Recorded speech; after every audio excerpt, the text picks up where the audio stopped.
Hi friends, ఈరోజు recipe vanilla ice cream అండి. ఇంట్లోనే మనం ఎలా తయారు చేసుకోవాలో చూద్దాము. ముందుగా ఫ్రెష్ క్రీమ్ మిల్క్ పాలు తీసుకోవాలండి. ఇలా పాలు తీసుకొని మనం ప్యాన్లో పోసుకొని మనం బాగా పాలను మరిగించుకోవాలండి. ఇలా పాలను మరిగించుకోవాలి బాగా. ఈ పాలనే మనం ఒక 4 స్పూన్లు పాలను పక్కకు తీసుకోవాలండి.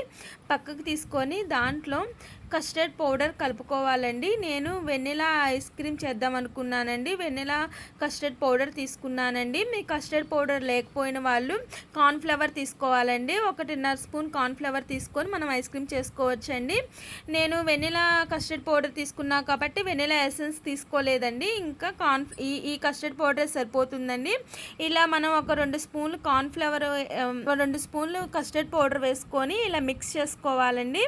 ఇలా బాగా మిక్స్ చేసుకొని ఇట్లా బాగా మరిగిన పాలల్లో వేసుకోవాలండి. మనం పాలు మరుగుతున్నప్పుడు మీగడ వస్తే ఆ మీగడిని ఇట్లా లోపలికి వేసుకుంటూ బాగా మరిగించుకోవాలండి.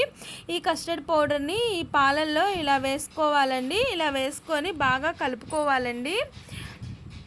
కస్టర్డ్ పౌడర్ని బాగా ఇలా వేసుకొని బాగా కలుపుకోవాలండి. ఇలా ఉండలు లేకుండా మనం కలుపుకోవాలండి. ఇలా కలుపుకున్న తర్వాత మనకి షుగర్ వేసుకోవాలండి. ఒక 3-4 స్పూన్స్ షుగర్ వేసుకోవచ్చండి. కొంచెం స్వీట్ ఎక్కువ తినేవాళ్ళు 4 స్పూన్స్ వేసుకోనండి. లేదనుకుంటే ఒక 3 స్పూన్స్ సరిపోతుందండి షుగరు. ఇలా బాగా థిక్గా రావాలండి. ఈ టెక్స్చర్లో రావాలి మనకి. ఇలా ఐస్ క్రీమ్ అవ్వాలంటే ఇలా అయిపోయిన తర్వాత మనం స్టవ్ ఆఫ్ చేసుకొని కొంచెం కూల్ చేసుకోవాలండి.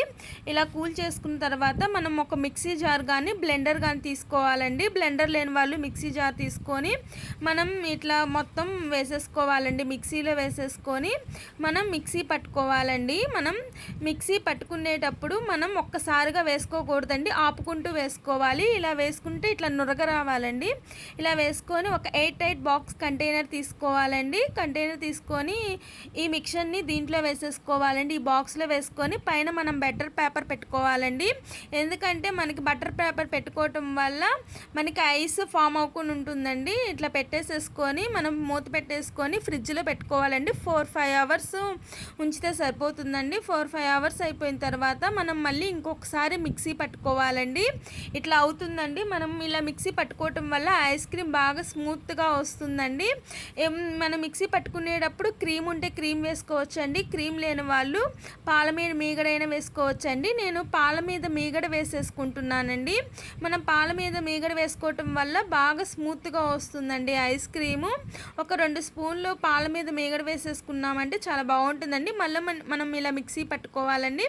ఇలా మిక్సీ ఇందాక తీసుకున్న బాక్స్లోనే మళ్ళీ వేసేసుకోవాలండి. ఐస్ క్రీమ్ మొత్తాన్ని వేసేసుకొని 7 దాంట్లోనే కావాలంటే ఫ్రూటీ టూటీ ముక్కలు వేసేసుకోవాలండి. ఇలా మనం మళ్ళీ బటర్ పేపర్ పెట్టేసేసుకొని క్లోజ్ చేసేసుకొని ఫ్రిడ్జ్లో పెట్టేసేసుకోవాలండి. డీప్లో పెట్టుకోవాలండి. 7-8 అవర్స్ ఉంచుకోవాలండి. ఇట్లా ఉంచేసేసుకుంటే మనకు ఐస్ క్రీమ్ అవుతుందండి. ఇట్లా ఐస్ క్రీమ్ రెడీ అయిపోయిందండి. ఒకసారి చూడండి ఐస్ క్రీమ్ ఎంత బాగా వచ్చిందో. చాలా టేస్ట్ కూడా బాగుందండి. ఒకసారి మీరు కూడా ట్రై చేయండి. ఐస్ క్రీము ఎలా వచ్చిందో ఒకసారి కామెంట్ బాక్స్